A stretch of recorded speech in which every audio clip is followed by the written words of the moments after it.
मी प्रकाशन कट्ट्यामधून काही पुस्तकांची प्रकाशनं करून बाहेर येत होतो. त्याच दोघा तिघा हल्लेखोरांनी माझ्या डोळ्यामध्ये केमिकल सारखं काळी गोष्ट काहीतरी घातली आणि त्यांच्याकडे धारदार शस्त्र सुद्धा होती आणि त्यांनी संमेलन उधळून लावू, संमेलन होऊ देणार नाही आणि तुम्हाला संपवू अशा प्रकारची भाषा तिथं वापरली. फक्त हल्लेखोरांचा माझा काही फारसा संपर्क नाही किंवा आधी काही मला कुठला इशारा आलेला नव्हता. संमेलन उधळून लावण्याच्या धमक्या पूर्वीपासून येत होत्या, विश्वास पाटील अध्यक्ष झाल्यापासून. पण पोलिसांनी प्रचंड काळजी घेतली होती, त्यामुळे असं काही घडेल असं वाटलं नाही. आता सुद्धा पोलिसांनी एका हल्लेखोराला ताब्यात घेतलेलं आहे आणि पोलीस त्याचा योग्य तपास करून हल्लेखोरांना शासन करतील अशी मला खात्री वाटते.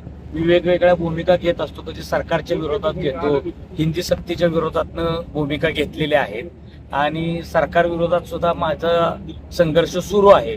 मराठी भाषेसाठी लढणारा मी कार्यकर्ता आहे. हिंदी शासनानं लादू नये किंवा साहित्य संस्थांमध्ये सरकारी हस्तक्षेप असू नये अशा भूमिकेतून माझी लढाई सुरू आहे. त्यामुळे नेमका कुणी कशासाठी हल्ला केला, कुणी करायला लावला का, ह्याच्या तळापर्यंत पोलिसच जाऊ शकतील. आता माझा वैयक्तिक कुणावर काही संशय नाहीये, पण पोलीस याचा शोध घेतील. आम्ही पोलिसांकडे तक्रार करतोय आणि पोलीस योग्य तो तपास करून न्याय देतील अशी मला खात्री वाटते.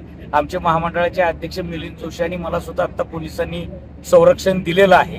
पण काही झालं, प्राण गेले तरी चालतील, मराठीच्या बाबतीत आपण तडजोड करणार नाही आणि साहित्य आणि मराठीची सेवा करत राहू. त्यासाठी प्राणाचा त्याग करावा लागला, कुणी जीव घेतला तरी आम्ही काही कशाची काळजी करत नाही.